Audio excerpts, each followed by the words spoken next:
Selamat datang di pembahasan mendalam kita. Oke, hari ini kita bakal menyelami topik yang lumayan intens nih ya, fenomena kultus destruktif dan gimana sih cara kerja pengendalian pikiran itu. Mhm, topik yang penting banget ini. Kita akan banyak ngambil dari buku Combating Cult Mind Control, penulisnya Steven Hassan. Nah, yang menarik, dia ini bukan cuma peneliti. Oh iya, Dia itu mantan anggota tingkat tinggi MUNIS atau Gereja Unifikasi. Lumayan lama, 2,5 tahun. Jadi pengalamannya tuh, wah unik banget. pasti perspektifnya beda ya. Dari orang yang pernah ngalamin langsung. Betul. Jadi misi kita hari ini kita kupas tuntas gimana kelompok ini bisa punya cengkeraman kuat banget ke anggotanya. Terus teknik apa aja yang mereka pakai? Dan yang penting juga, gimana kita bisa lebih peka lah sama dinamika kayak gini. Ini bukan cuma cerita serem, tapi lebih ke psikologi pengaruh. Iya, bisa terjadi ke siapa aja sebetulnya. Oke deh, mari kita mulai bedah ini. Betul. Dan penting juga buat diingat ya, mungkin kultus destruktif kedengarannya ekstrim gitu. Tapi mekanisme pengaruh, manipulasi psikologis yang mereka pakai, itu sebenarnya bisa kita temui juga loh, mungkin skalanya lebih kecil, di berbagai aspek hidup kita. Oh gitu ya? Iya, jadi paham ini tuh bukan buat nakut-nakutin Anda, justru buat mempertajam kewaspadaan kita, kemampuan berpikir kritis juga. Hmm. Zaman kan makin canggih nih, cara orang mempengaruhi orang lain juga makin halus, makin gak kelihatan. Oke. Nah, biar lebih kebayang, mungkin paling enak kita mulai dari cerita penulis buku ini sendiri ya, kita sebut aja dia gitu. Oke, Bayangin deh, Anda di awal usia 20-an, mahasiswa, idealis, pengen bikin perubahan, tapi mungkin lagi ngerasa agak, galau atau stres gitu. masa-masa rentan ya biasanya. Iya, terus pas lagi di kantin kampus, tiba-tiba ada beberapa orang nyamperin. Ramah banget, kelihatannya kayak mahasiswa internasional. Mereka cerita soal One World Crusade. Katanya gerakan global buat ngatasin masalah sosial, nyatuin budaya. Wah, mulia banget kan kedengarannya? Pendekatan yang cerdik ya. Nyasarnya ke idealisme anak muda. Mungkin juga rasa sepi atau pengen jadi bagian dari sesuatu yang lebih besar. Pas banget. Dan mereka nggak langsung ngomongin agama atau doktrin aneh-aneh gitu kan? Sama sekali nggak. Malam itu diajak ke pertemuan mereka. Suasananya wah hangat banget, penuh energi. Kayak nemu keluarga instan gitu. Dia langsung ngerasa klip. Besoknya, diajak lagi dengar ceramah. Nah, pas dia mulai ngerasa ada yang aneh nih, mau pulang ceritanya. Terus gimana? Belasan anggota lari ngepung mobilnya. Nggak pakai sepatu padahal udaranya dingin banget bulan Februari. Mereka mohon-mohon supaya dia janji balik lagi besok. Wah, tekanan sosial ya? Iya, karena ngerasa nggak enak akhirnya dia setuju. Malam berikutnya dia dibom sama pujian, perhatian. Ini nih yang disebut love bombing. Love bombing. Teknik klasik ya. Terus dia didesak terus buat ikut retreat akhir pekan. Dia udah coba nolak, bilang harus kerja. Tapi akhirnya ya udahlah, dia bilang iya kalau ada waktu luang. Mikirnya sih nggak mungkin dapat libur. Kombinasi antara bikin nyaman tapi palsu, sama tekanan sosial yang halus, rasa nggak enakan itu sering banget jadi pintu masuknya. Mereka pinter manfaatin norma kesopanan kita. Dan ironisnya, Anda tahu apa? Akhir pekan berikutnya dia beneran dapat libur. Waduh, Karena udah janji, ya dia ikut deh. Sampai di lokasi, baru ketahuan kalau ini tuh workshop gabungan sama Gereja Unifikasi. Udah telat buat kabur. jebakan berarti ya? Iya, workshopnya, wah gila-gilaan. Jadwal super padat, tidur minim banget, nggak ada waktu buat sendirian sama sekali. Selalu ditemenin anggota lama, biar peserta baru nggak bisa ngobrol satu sama lain. Diisolasi gitu ya? Betul, informasi dikasihnya dikit-dikit, bikin bingung. Kalau kita nanya atau keberatan, jawabannya selalu, oh nanti dijelasin kok, atau dengerin dulu aja semuanya baru nilai. Menunda pertanyaan kritis. Selama 3 hari itu, dia dicokokin doktrin, sejarah versi mereka, penciptaan, dunia roh, sampai klaim kalau Mesias kedua udah ada di bumi. Siapa? Masih dirahasiain. Pulang-pulang, dia udah capek banget fisik mental. Ini contoh klasik lingkungan yang terkontrol total. Kurang tidur, itu kan bikin pertahanan psikologis kita lemah. Isolasi dari teman atau info luar bikin kita nggak bisa ngecek keraguan kita. Jadwal padat nggak ngasih ruang buat mikir. Terus informasi yang membingungkan tapi disajiin dengan yakin banget. Itu bisa bikin orang mulai ragu sama persepsinya sendiri. Ini bukan cuma ceramah biasa. Ini tuh proses yang emang dirancang buat ngebongkar cara pikir lama. Karena penasaran dan bingung, dia balik lagi. Pas dia protes, kenapa sih dibohongin soal isu grup agama? Mereka jawabnya, Apa katanya? itu namanya heavenly deception, menipu demi kebaikan, buat bawa anak Tuhan kembali dari dunia setan. Dan dia nerima logika itu. Wow, di titik itu ya perubahannya. Iya, titik itu ngubah segalanya. Dia naik pangkat jadi pemimpin, tapi hidupnya kayak robot. Tidur cuma 3-4 jam, puasa berhari-hari, ikut demo politik bela Nixon pas Watergate, padahal dia aslinya anti-Nixon. Kerjanya cuma cari duit atau rekrut anggota baru. Kerja keras tanpa henti. Titik baliknya baru datang pas dia kecelakaan mobil parah. Gara-gara nyetir kecapean banget, abis 2 hari nggak tidur. Keluarganya terus bantu dia keluar lewat proses namanya deprogramming. Nah dari sini nih kita bisa mulai bongkar. Gimana sih kok bisa orang berubah sejauh itu? Apa yang sebenarnya terjadi di dalam pikiran? Nah, ini penting banget dilurusin nih. Istilah cuci otak atau brainwashing itu seringnya bikin kita ngebayangin siksaan fisik kayak di film-film kan? Iya betul. Hasan lebih pas pakai istilah pengendalian pikiran atau mind control. Atau bisa juga reformasi pemikiran, thought reform. Bedanya lumayan jauh loh. Bedanya di mana tuh? Pengendalian pikiran itu jauh lebih halus.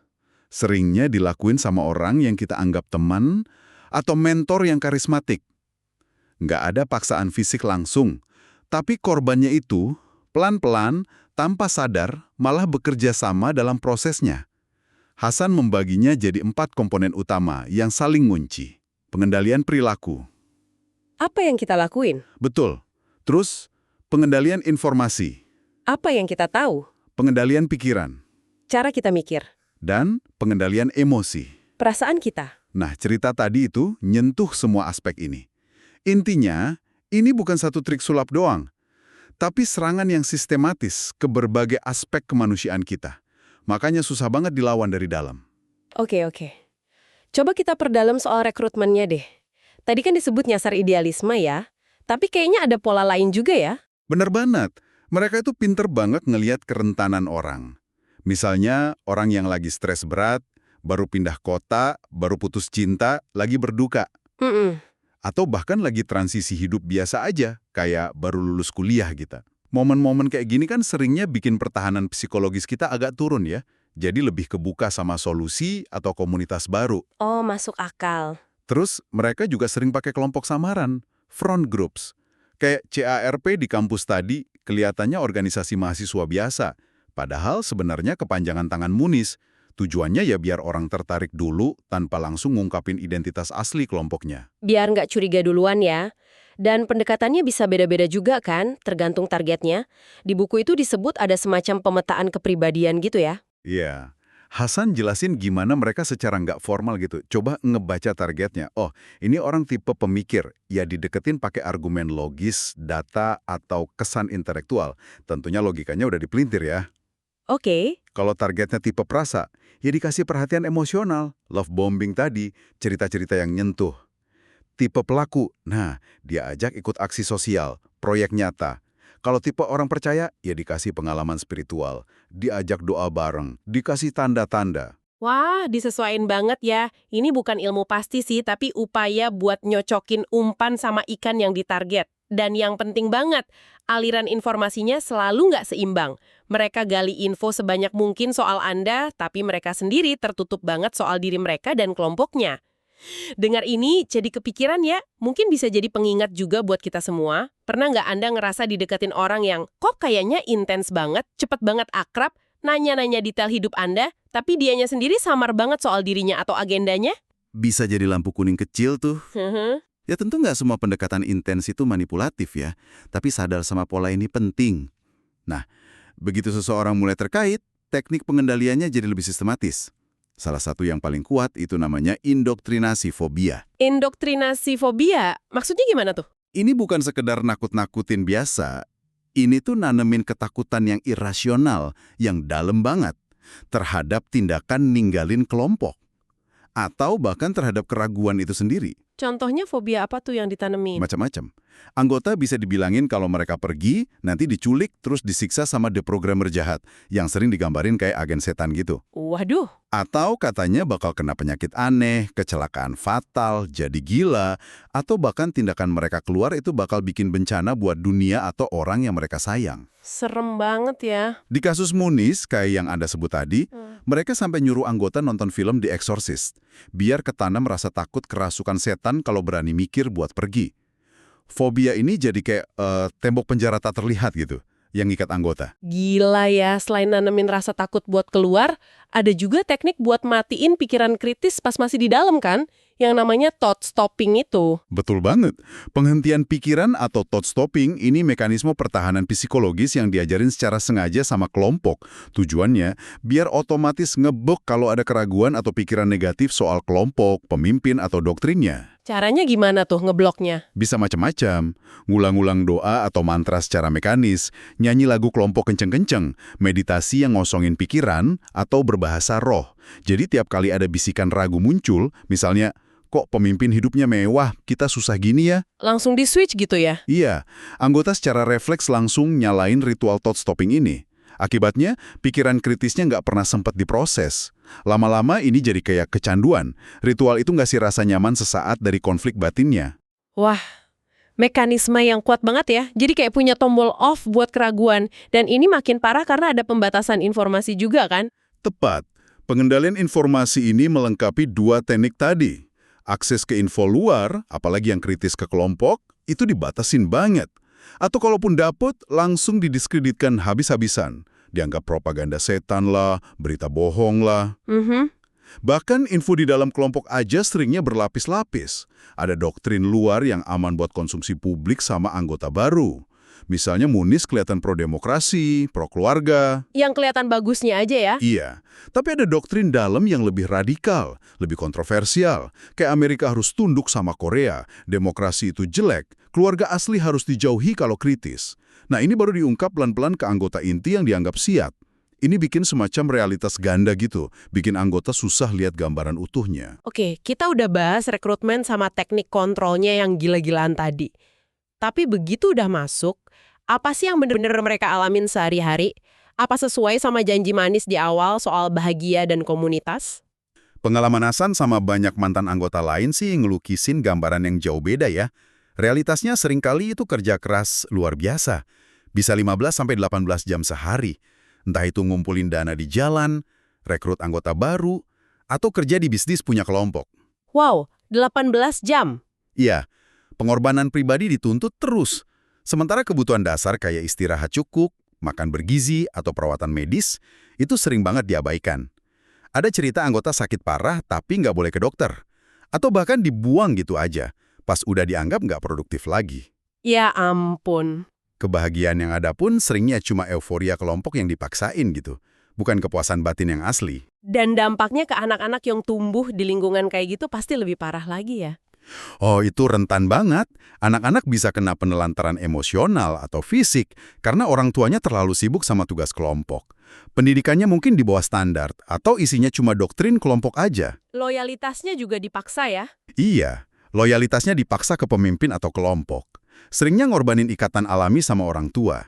Dan sayangnya, di beberapa kasus, anak-anak juga jadi korban kekerasan fisik atau seksual di lingkungan tertutup kayak gitu. Dengar ini semua jadi mikir, kok bisa ya orang bertahan? Apa yang bikin mereka tetap di sana selain rasa takut sama thought stopping tadi?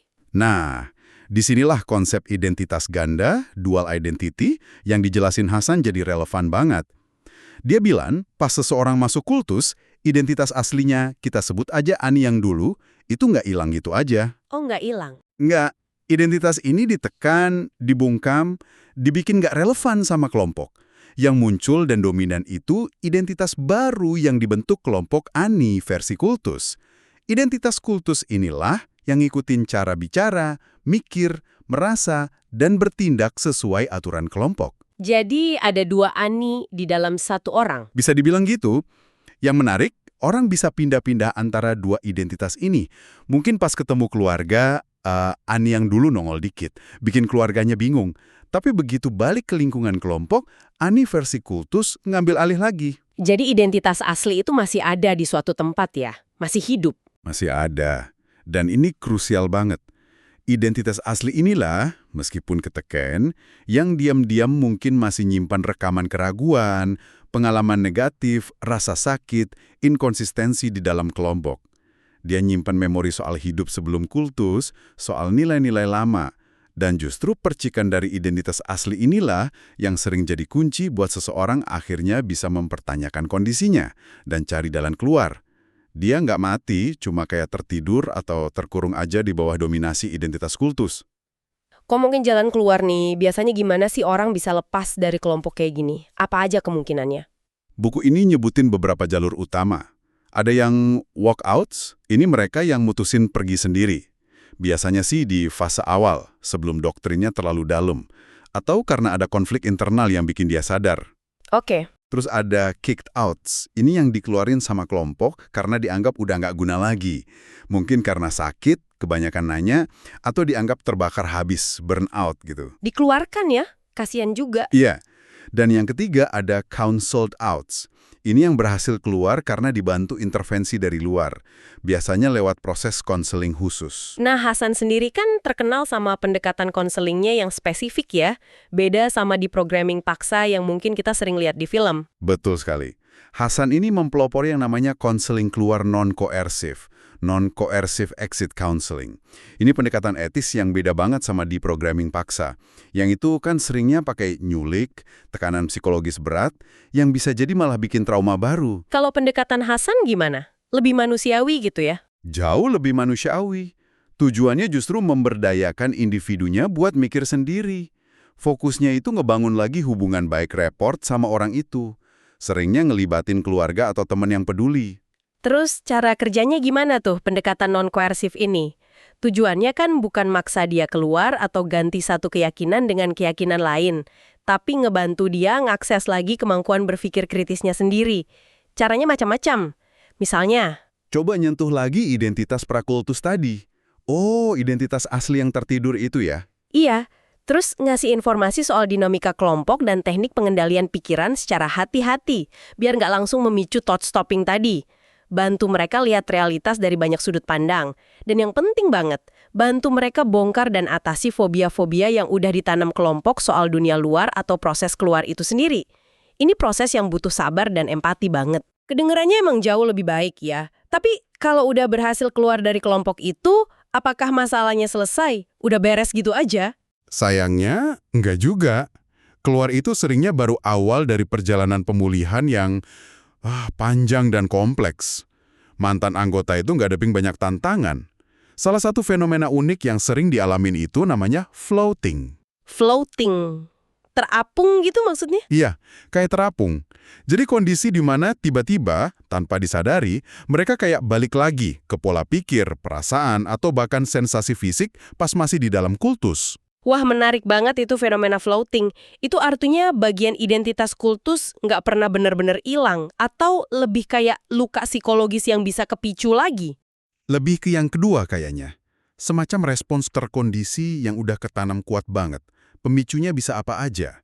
Dengar lagu yang sering diputar di kelompok, nyium bau tertentu, lihat kata atau simbol kunci, atau ada di situasi yang mirip sama pengalaman di kultus. Contohnya gimana tuh? Hasan sendiri cerita, dia bisa otomatis mikir, wah ini area bagus buat galang dana nih, pas lagi nyetir di suatu tempat. Padahal udah bertahun-tahun keluar. Atau ngerasa aneh pas denger kata moon, bulan, karena asosiasinya kuat banget sama nama pemimpin kultusnya dulu.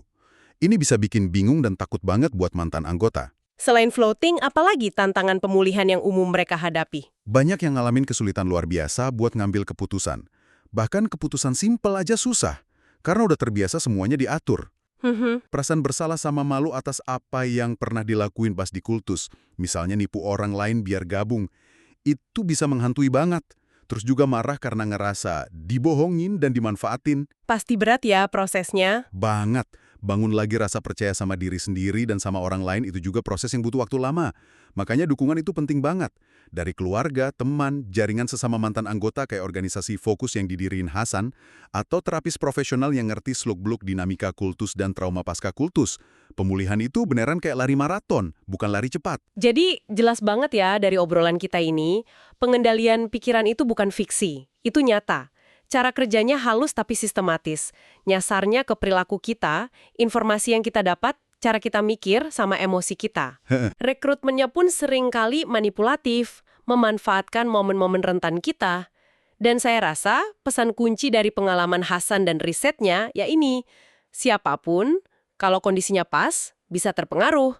Ini bukan soal pinter atau kuat mental doang. Bukan soal lemah atau bodoh ya. Bukan. Tekniknya itu dirancang buat ngebajak kebutuhan psikologis kita yang paling dasar. Kebutuhan akan makna hidup, komunitas, kepastian, rasa diterima. Nah, pas kebutuhan itu nggak terpenuhi, kita jadi lebih rentan sama solusi yang ditawarin. Meskipun solusi itu ujung-ujungnya destruktif. Dan kesadaran ini, seperti yang ada singgung di awal tadi, dampaknya lebih luas ya. Nggak cuma soal kultus ekstrim aja. Tepat banget. Prinsip persuasi, manipulasi informasi, tekanan kelompok, penggunaan emosi, semua ini tuh ada dan bekerja dalam berbagai skala di sekitar kita. Di iklan yang kita lihat, di retorika politik, di dinamika kantor, bahkan mungkin di hubungan pribadi kita. Wah, iya juga ya. Paham mekanisme ini bukan berarti kita jadi sinis terus ya, tapi jadi lebih waspada aja, punya alat buat nanya, ini sebenarnya apa sih yang lagi terjadi? Agendanya siapa nih? Gue didorong buat mikir sendiri atau cuma disuruh ngikut arus aja? Ini jadi bawa kita ke pertanyaan yang reflektif yang penting nih buat Anda, pendengar kami. Di tengah arus informasi dan pengaruh yang deres banget dari mana-mana ini, gimana caranya kita bisa secara aktif jaga integritas pribadi kita? Jaga kemerdekaan berpikir kita? Mungkin emang nggak ada jawaban gampang ya, tapi kesadaran itu langkah pertama yang paling penting. Oke, sebagai penutup nih, saya mau ninggalin satu pemikiran terakhir buat Anda renungin. Ini terinspirasi dari semangat bukunya Hasan.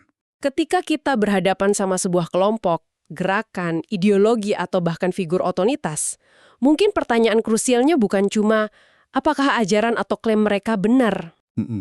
Tapi, coba ajukan ke pertanyaan ini. Apakah lingkungan ini ngedorong gue buat nanya secara kritis? Gue dibolehin nggak? Atau bahkan didorong nggak buat ngajuin pertanyaan yang sulit?